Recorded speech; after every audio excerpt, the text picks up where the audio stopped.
First of all, the importance of the heart.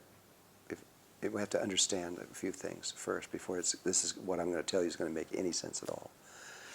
Why the tip of the tongue is so important. What has the tip of the tongue got to do with higher levels of consciousness? It's really a lot. And we have to lay certain things out. Go back into ancient Egypt. And when a very important person died, a king or a pharaoh, or could be a doctor even, they would mummify these bodies. And what they would do is they would take all the organs out of the body, and they had these 4 clay pots, and they put all the organs in these 4 clay pots except for 2 of them. The heart, they put back inside the body. It was the only organ they put back into the body because they knew it was absolutely essential, and you'll see why in a minute.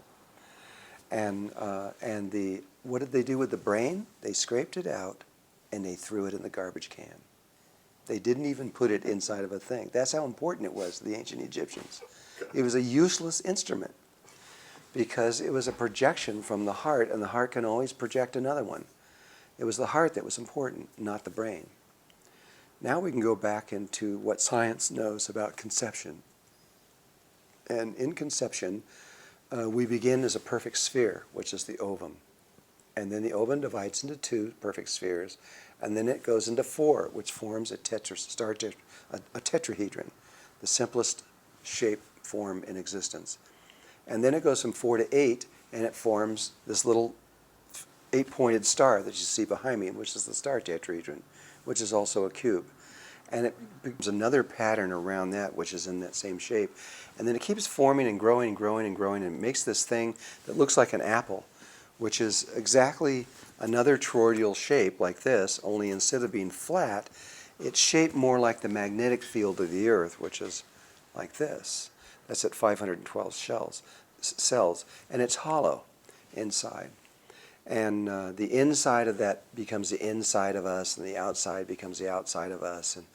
But I stopped that in the book at that point, and I wish I'd have gone further, because what happens when we get to 500, as we go further, we go from 512 to 1,024 cells. We keep doubling all the time. As it keeps going, what that becomes is the human heart. And there's a stage in human conception and development. So the first thing to develop is the heart? There's a stage where we are nothing but a heart. We are just a heart, nothing else. No arms, no legs, no brain, no nothing. Just a heart, and it starts beating.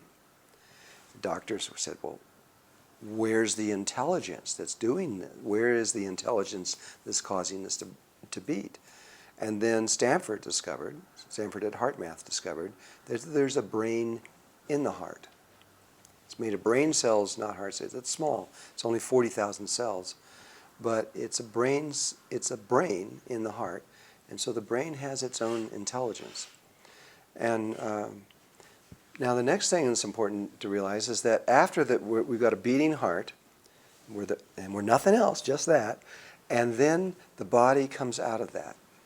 And the arms and the legs and the heads and the whole thing develops out of that. And then the heart is pulled inside of the body. Now the secret to consciousness lies in what I'm about to say. What is the first thing that comes out of the heart, of the body? Is it the brain? Is it the hands, the knees? What's the first thing that emerges out? It's the tip of the tongue. That's the first thing that emerges out of the heart, is the tip of your tongue.